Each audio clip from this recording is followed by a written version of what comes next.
Días. Buenos días. Ánimo. Ánimo, ánimo, ánimo. Bueno, vamos a pasar un video, un saludo breve de Katia Echazarreta, primera astronauta mexicana en viajar al espacio exterior. A ver si... Señor presidente Andrés Manuel López Obrador, yo soy Katia Echazarreta y el mes pasado me convertí en la primera mujer mexicana en el espacio. Para mí fue una experiencia inolvidable. La verdad es que el planeta se ve increíblemente hermoso desde el espacio, pero lo más bonito para mí fue que pude dedicarle este vuelo a mi país, a mi amado y hermoso México. Yo nací en Guadalajara, Jalisco. Toda mi familia está en México, así que están muy orgullosos y quería darle muchas gracias a usted por todo su trabajo que ha hecho y espero poder conocerlo algún día pronto. Gracias. Bueno, va a estar con nosotros, viene a México en agosto, sí, y la vamos a recibir desde luego, y nos da mucho gusto porque es mexicana y hija de mexicanos, migrantes, con todo el esfuerzo que significa para una mexicana salir adelante en Estados Unidos y llegar a destacar como ella lo ha hecho, Katia, y le mandamos pues nuestra felicitación, nuestro reconocimiento. Todos los mexicanos, estoy seguro, que coinciden en eso. Bueno, pues vamos a contestar preguntas porque no vamos a tardar mucho. Ahora tengo que salir, vamos a gira este fin de semana, vamos a supervisar las plantas de fertilizantes, vamos a estar en Baja California Sur, vamos a estar en Lázaro Cárdenas, Michoacán, en Poza Rica, en Cozoleacaque, en Minatitlán y en Coatzacoalcos. Y también en Veracruz, Puerto. Vamos a inaugurar la planta en Nestlé el sábado, mañana. Es el único acto, pues vamos a decir público, que van a estar los medios, porque toda la gira es para supervisar obras, para ver plantas. Ya hemos hablado de la importancia de que se reactive la producción de fertilizantes, porque necesitamos los alimentos, producir en México lo que consumimos, igual como se está haciendo con los energéticos, con las gasolinas, con el diésel. Lo tenemos que hacer con los alimentos para no importarlos, no depender del exterior. Producir aquí el maíz, el frijol, el arroz, el trigo, desde luego las aves de corral, pollos, huevos, el cerdo, el ganado vacuno, en fin, lo que se consume en nuestro país, la leche, que logremos la autosuficiencia. Eso es muy importante. Ya hemos hablado de lo equívoco de la política neoliberal, que pensaban que en un mundo globalizado no había necesidad de ser autosuficientes, porque se podía comprar en el extranjero lo que se necesitara, y ahora la amarga realidad nos está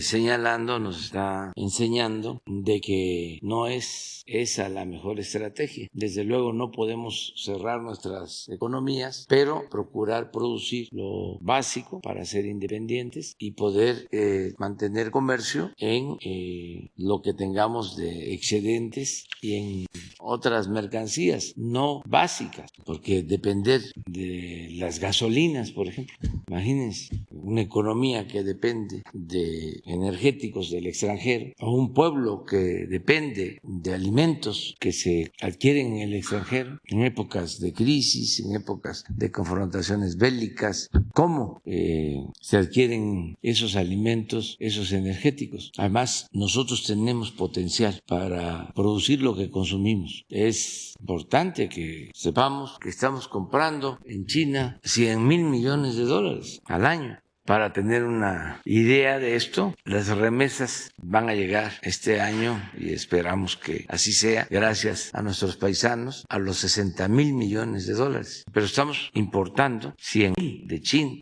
Entonces, sí necesitamos impulsar más la producción, y por eso los fertilizantes. Antes éramos autosuficientes y ahora pues estamos comprando alrededor del 80% de los fertilizantes que necesitamos. El propósito que tenemos en el gobierno que represento es que podamos aumentar la producción de fertilizantes solo con las empresas públicas de Pemex, empresas que se adquirieron a precios elevadísimos, se tienen deudas deudas por la adquisición de esas empresas y además en muy mal estado que las tenemos que reconstruir, pero queremos con este plan de modernización de las plantas de fertilizantes, queremos tener una producción del 50% del fertilizante que necesitamos. Y se está haciendo una promoción para que empresas privadas tengan posibilidad de establecer empresas en México, que lo que produzcan nuestras plantas se entregue a productores del campo con menos recursos, productores pobres, como lo estamos haciendo en Guerrero, que se entregan los fertilizantes de manera gratuita a todos los productores, y ya este mismo programa se amplía a Chiapas, a Oaxaca, a Zacatecas, a Durango, a Nayarit, al Estado de México, a Morelos, a Puebla, Tlaxcala.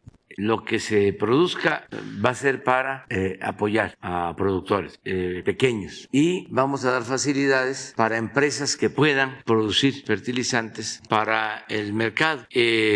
Tenemos posibilidad de producir materia prima porque contamos con gas suficiente y se puede producir urea, y hay condiciones para eso. Ya se llevó a cabo una consulta en Topolobampo, en Sinaloa, para que una empresa alemana se establezca. Se hizo una primera consulta, hubo una inconformidad, un amparo, se ordenó del Poder Judicial que se hiciera otra consulta, se terminó ya la semana pasada. De 13 comunidades, 12 aprobaron, y una no es que no hayan aprobado, sino no participaron, pero ya está resuelto la cuestión legal, y queremos hacer lo mismo en el Golfo, poder promover cuando menos 2 plantas grandes para producir fertilizantes. Entonces a eso voy, básicamente. ¿Quedó Sheila? Sí. Bueno, nada más, Sheila. Sí. Y ya después ya. Bueno, de una vez, ustedes 3 ya. Hasta ahí vamos a llegar, creo yo.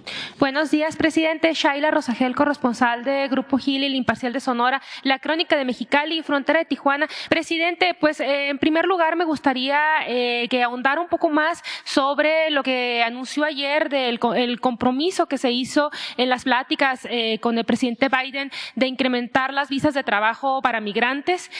Usted hablaba ayer que considerablemente se incrementarán estas visas. Ayer el embajador Moctezuma dio a conocer que serán unas 260,000 visas para migrantes mexicanos del sector agrícola, pero me gustaría que nos diera si tiene los datos de cuántas visas aproximadamente serían en total.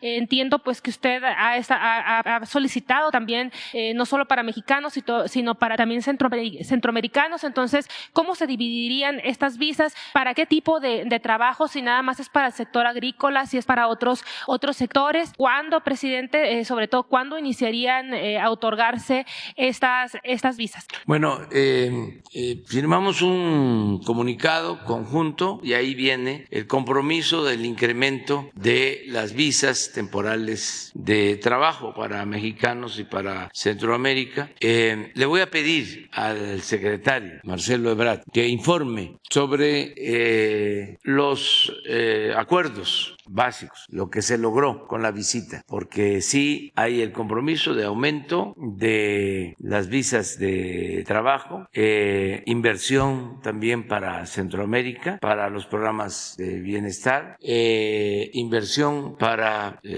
agilizar trámites fronterizos, el compromiso de inversión, esto más que nada con el sector privado de Estados Unidos. Van a invertir 40,000 millones de dólares, fundamentalmente en el sector energético. Nos van a vender a precios justos fertilizante que necesitamos, como lo hemos estado hablando, y nos van a vender leche para las lecherías Liconza, que están en las colonias populares de muchas ciudades del país. Entonces, son varios acuerdos los que se tomaron y compromisos de trabajar juntos. Por parte nuestra, pues ofrecimos que vamos a mantener abierta la frontera para que que los automovilistas de Estados Unidos puedan cargar gasolina en las ciudades fronterizas de México. Ofrecimos también poner a disposición de Estados Unidos, en el caso que se requiera, esto para el invierno, que tenemos que estar pensando hacia adelante, un gasoducto que se tiene por la frontera desde Texas, desde Juárez hasta California, por si se requiere transportar gas, y nuestra disposición a seguir trabajando de manera coordinada con el gobierno del presidente Biden. Yo expresé de que en 8 meses nos hemos encontrado 2 veces. Es un hecho que viene en noviembre. De nuevo, en México se va a llevar a cabo la cumbre de los 3 países de América del Norte para revisar lo del tratado. Además, en noviembre se cumplen 200 años de nuestras relaciones como naciones, como países. El 12 de diciembre, para ser exactos, 12 de diciembre de 1822 se estableció la relación económica, política, diplomática entre México y Estados Unidos. Gracias, presidente. ¿Y para cuándo podría el secretario Marcelo Ebrard comentarnos sobre las visas?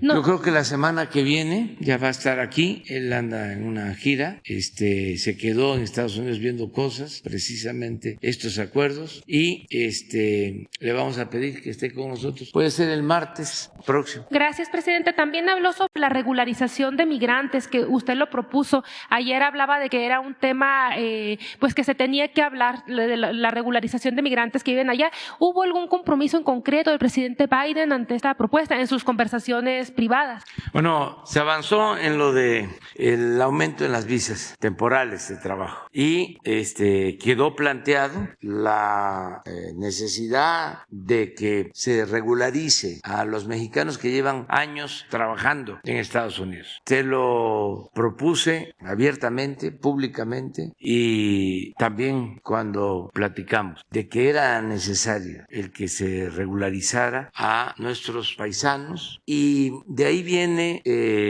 mi planteamiento respetuoso acerca de que no hay que continuar con la misma política de temor a que esas medidas no sean bien vistas por sectores de Estados Unidos y afecten en lo electoral, como hay elecciones en noviembre. Yo opino lo contrario. Yo opino que la gente lo que está buscando son definiciones. La gente lo que quiere es que las cosas verdaderamente cambien, no seguir con la misma política de siempre, no seguir con más de lo mismo. ¿Desde cuándo llevan con temor a reconocer de que hacen falta trabajadores en Estados Unidos? Décadas. Hasta en la Segunda Guerra Mundial, que las Fuerzas Armadas de Estados Unidos reclutaron a ciudadanos para ir a la guerra y que hacían falta brazos, fuerza de trabajo, lo negaban. ¿Por qué ese comportamiento? Entre otras cosas, porque también hay cuestiones de tipo racista, pero también el tener un trabajador no regularizado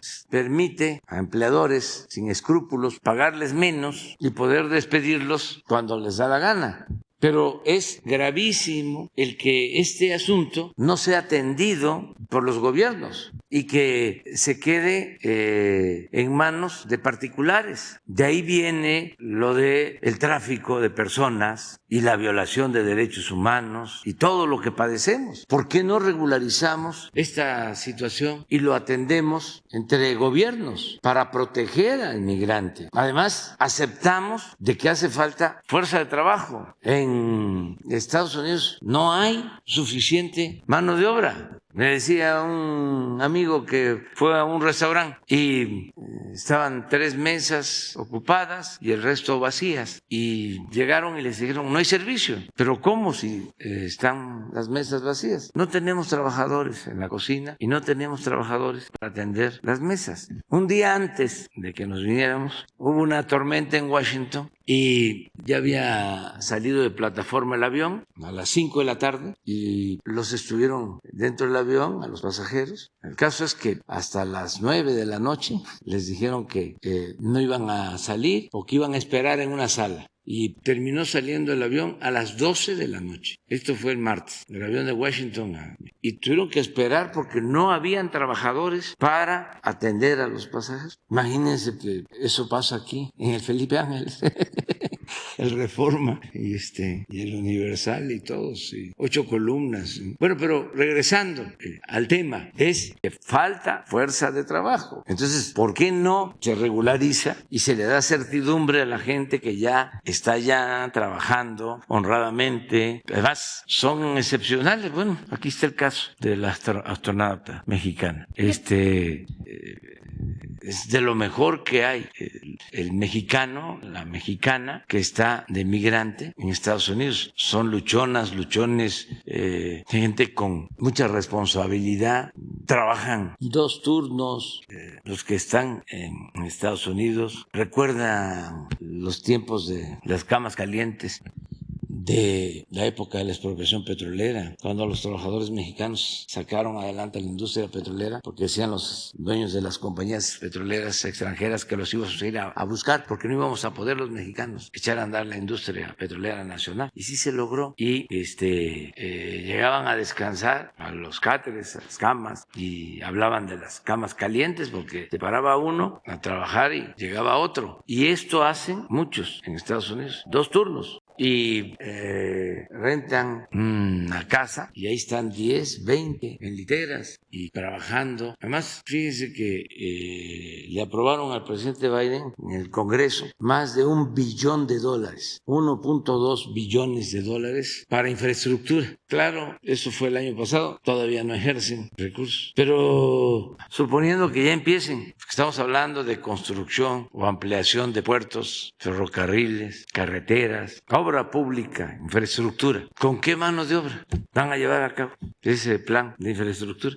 Entonces, es atreverse a decir, esto es lo que nos pasa, necesitamos crecer, producir para atender en el fondo el fenómeno migratorio y al mismo tiempo ayudarnos y que tengamos una economía fuerte. Gracias, presidente. Ya en un segundo y último tema, preguntarle, Sonora salió entre los 3 estados que tienen el 100% de sus municipios en sequía, junto con Baja California y Aguascalientes. Preguntarle, presidente, qué proyectos o qué apoyos está realizando su gobierno para evitar que en Sonora, en algunos municipios, suceda lo mismo que en Monterrey. Esa sería mi última pregunta. Pues en todo lo que se pueda ayudar al gobernador Alfonso Durazo, se les está apoyando. Él les tiene un plan para que no falte el agua.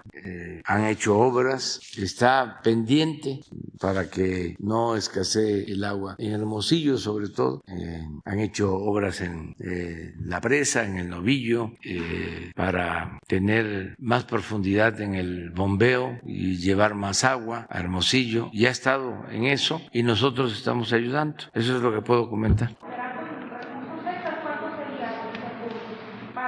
No tengo el dato, pero sí, todo lo que es con agua está ahí ayudando. En el caso de Sonora. Sí. A ver, aquí.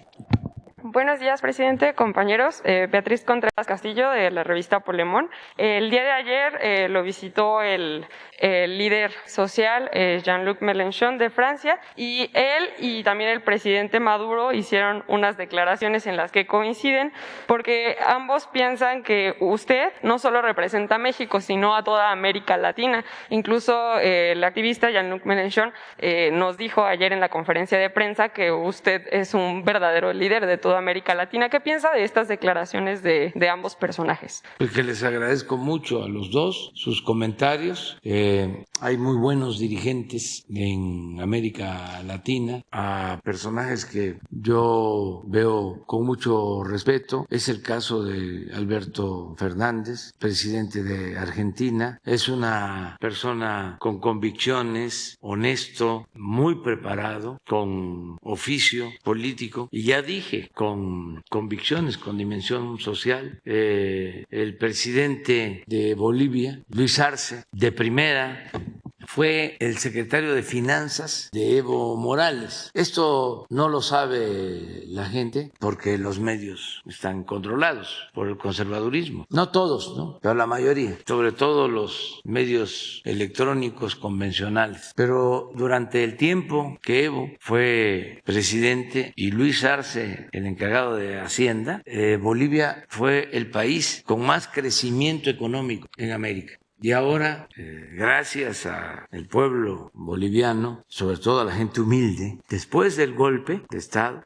se celebraron elecciones y volvió a ganar el movimiento encabezado por Evo Morales, el MAS. Y los que votaron porque continuara en el gobierno el mismo equipo, los que votaron por Luis Arce, fueron los más pobres, los indígenas. Fue un ejemplo, porque los conservadores siempre sostienen que el pueblo no agradece. Hay hasta dichos, ¿no? El que se mete a redentor termina crucificado. Esa es la mentalidad conservadora. Es decir, el pueblo no agradece y no hay que tomarlo en cuenta por lo mismo. Preocúpate por ti, pero tú preocúpate por los tuyos. No te preocupes por los demás. ¿Cómo vas a estar pensando en el pueblo? ¿Cómo vas a estar pensando en los pobres? Además, dime con quién andas y te diré quién eres. Pues todo eso es falso y se demostró en Bolivia. Se dio el golpe, se evitó la violencia, se quedaron callados la mayoría de la gente humilde, de la gente pobre, de los indígenas. Y cuando pensaron los conservadores, golpistas, antidemocráticos, racistas, de que ya habían dominado con la campaña mediática en contra de Evo y de todo lo que representaba, llamaron a elección. ¿Y cuál fue el resultado? Ganó el movimiento y ganaron los pobres, la gente humilde, y ahí se demuestra de que no se puede transformar un pueblo si no se cuenta con el respaldo de la gente. Para llevar a cabo una transformación se necesita tener el respaldo de la gente. En México tuvimos la experiencia que nos dolió mucho, y que no hay que olvidar, de cómo el conservadurismo derrotó y asesinó al presidente Madero, derrotó al movimiento democrático y asesinaron al presidente Madero. Y cuando dan el golpe, el presidente Madero está prácticamente solo, porque es un hombre bueno, y pensaba que solo bastaba con la libertad, garantizar a todos la libertad, y que la gente iba a defender la libertad, iba a defender la democracia frente a una pandilla de rufianes. Y pudo hacer una alianza popular con Zapata, con el movimiento campesino, y no se logró. Al contrario, se distanciaron y él se quedó solo y tuvo que apoyarse cuando se produce la inestabilidad política auspiciada por el mismo conservadurismo. Se tiene que apoyar en los militares porfiristas, que son los que lo traicionan y lo asesinan. Entonces, ¿cuál es la lección que nos dejaron esos acontecimientos lamentables? De que hay que apoyarse en el pueblo, porque el pueblo sí es un pueblo agradecido. Estoy hablando en términos políticos. Además, en términos humanos, no hay duda de que se tiene que ayudar al más pobre. Nada humano nos debe ser ajeno. Eso está en la Biblia, está en el fundamento de todas las religiones. Primero los pobres. Del que se le endurece el corazón puede ser feliz de manera momentánea, efímera, pero no siempre. Acuérdense del cuento de Tolstoy sobre el hombre más feliz de Rusia. Estaba enfermo el zar, grave, y van médicos de toda Rusia, facultativos, curanderos, a verlo para salvarlo, y llegan a la conclusión de que podía salvarse si le ponían la camisa del hombre más pobre de Rusia, y se ordena ir en busca del hombre más pobre de Rusia. No, más que nada el hombre más feliz de Rusia, que con la camisa del hombre más feliz de Rusia se salvaba el zar. Y van a buscarlo y encuentran un científico de eminencia, y era un hombre muy culto, muy importante, pero no era feliz. Y luego encuentran un comerciante igual, exitoso, pero no era feliz. Y en el campo encuentran a un agricultor, a un campesino, y llegan a la conclusión de que ese era el hombre más feliz de Rusia. Y le preguntaron que por qué era feliz. Porque estoy bien conmigo mismo, estoy bien con mi conciencia, el creador, y estoy bien con el prójimo. Entonces, el consenso es, este es el hombre más feliz de Rusia. Vamos a que se le ponga su camisa al zar para salvar. Pero resulta que el hombre más feliz de Rusia no tenía camisa. O sea, ese es el cuento. La felicidad no necesariamente tiene que ver con lo material. Entonces, por eso hay ese ejemplo, esa lección de Bolivia, de la gente humilde, de la gente pobre. Y, por ejemplo, Lula, un gran dirigente. Ahora que nos visitó, nos conocimos desde hace muchos años y cuando estuvo en el gobierno era tan importante que contó con el apoyo hasta de los grandes empresarios, banqueros. Sin embargo, los conservadores querían destruirlo y lo encarcelaron injustamente, le inventaron delitos y lo quisieron destruir. Estuvo en la cárcel y se elevó el conservadurismo. Al final se da a conocer que todo era falso. Ahora está en libertad, viene a visitarnos, platicamos. Es un hombre excepcional, extraordinario, fraterno, además vigoroso. No tiene nada que ver lo de la edad, porque eso de ser joven o ser viejo tiene que ver más con el estado de ánimo de las personas. Entonces, es mayor, pero está lleno de entusiasmo, muy feliz, y yo lo veo muchísimo mejor que antes como dirigente. Es admirable. No debo de meterme pues a decir más cosas porque van a haber elecciones, pero es una opción, una alternativa, una bendición para ese país y ese pueblo hermano. Entonces, sí hay dirigentes muy buenos. Ahora que gana Petro en Colombia, también, imagínense, un hombre que fue amenazado de muerte y sale adelante, enfrentando una situación muy difícil, porque nos quejamos del conservadurismo de México, pero eso es un asunto mundial. El pensamiento conservador está en todo el mundo y hay países en donde está más arraigado y es más rancio. No solo en América, en Europa, los de nosotros son hasta progresistas en comparación con otros. Estamos viendo lo que está sucediendo en Europa, ¿no? Y es preocupante. Acabo de poner un mensaje porque surge un movimiento joven de mujeres, de hombres entusiastas, con deseos de cambio, muy inteligentes, el movimiento que se conoce como Podemos, y la reacción que viene de tiempo atrás, los ponen en el banquillo de los acusados y empieza una campaña contra ellos infame, de desprestigio de todo el conservadurismo, y es un conservadurismo extremista, muy intolerante, de lo peor, de lo peor. Y ahora se está conociendo de que le inventaron a los dirigentes acusaciones. Y en esto también participaron medios de información y conductores famosos de radio, de televisión, algo que ya conocemos en México, pues, pero lo aplican en todos lados. Es la calumnia como política de medios de comunicación, la máxima de que la calumnia cuando no mancha tizna, porque incluso uno de estos periodistas que contribuyó en el invento o en la fabricación de todos estos delitos a los dirigentes de Podemos dijo: es muy burdo esto, lo que voy a decir o lo que voy a transmitir, pero lo voy a hacer a sabiendas, pues, de que creo que era la existencia de una cuenta bancaria.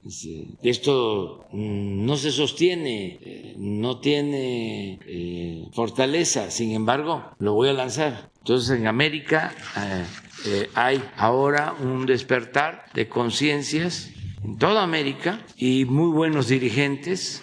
Esto ayuda porque al mismo tiempo se están enfrentando calamidades como la pandemia, los efectos de la guerra, y todas las crisis afectan más a la gente humilde, a la gente pobre. Si los gobiernos están en manos de gobernantes o de autoridades sensibles, humanas, los efectos nocivos de las crisis se pueden atemperar, no pueden ser tan severos. Por ejemplo, una inflación afecta a todos, desde luego, pero el que tiene más ingresos se defiende, no va a dejar de comer. Pero un pobre, si hay carestía, si aumenta el precio de la tortilla, el precio del huevo, el precio del pollo, deja de comer o come menos o come lo mismo pero no con la nutrición que se requiere, o sea, más carbohidrato, menos proteínas. Entonces, el que haya gobiernos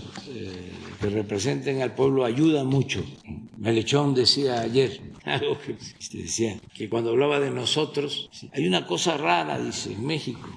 Hay un presidente que defiende a los pobres. ¿No les parece muy raro? Porque los presidentes se ocupan de defender a los potentados. Lo decía de otra manera, pues, pero hay que defender a los pobres por el bien de todos. Cuando usamos eso como campaña, como lema de campaña, esa frase se malinterpretó, pero es por el bien de todos, primero los pobres. ¿Qué significa esto? ¿Qué es el bien de todos? Bueno, si atendemos a los pobres, vamos a estar más tranquilos, vamos a poder vivir libres de miedos, de temores, pero lo más importante, vamos a estar muy bien con nuestra conciencia, nos vamos a sentir muy felices. Y eso es lo que debemos de buscar. Ya me voy porque si no me va a dejar el avión. ¿Policías hayan armado a niños en Guanajuato? No estoy de acuerdo en eso. No estoy de acuerdo.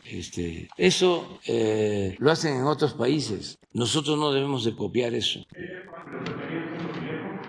Todavía, pero es probable que ya informe el gobierno de la ciudad. Te lo dejamos al gobierno de la ciudad y nos vemos el lunes. Nos vemos el lunes y los que quieran acompañarnos el sábado en Veracruz, que se va a inaugurar la planta de Nestlé. Presidente, los empresarios lácteos de Jalisco se quejan de que este acuerdo que se tomó con el presidente Biden de la leche en polvo los va a desplazar, siendo que usted había prometido que se iba a tomar en cuenta a los empresarios mexicanos productores de leche. No se les va a seguir comprando la leche a un precio justo a todos los productores. Hay precio de garantía, tenemos para comprar toda la leche, pero nos hace falta. O sea, no somos autosuficientes y no queremos que nos falte la leche. Sí, lo que falta para que no tengamos desabasto, ¿sí? Y podamos mantener los precios en las lecherías Liconza. ¿De que no va a afectar a los productores mexicanos? No, para nada. Se mantiene el precio de garantía, que lo hemos estado incrementando para que ellos se beneficien. Bueno, nos vemos.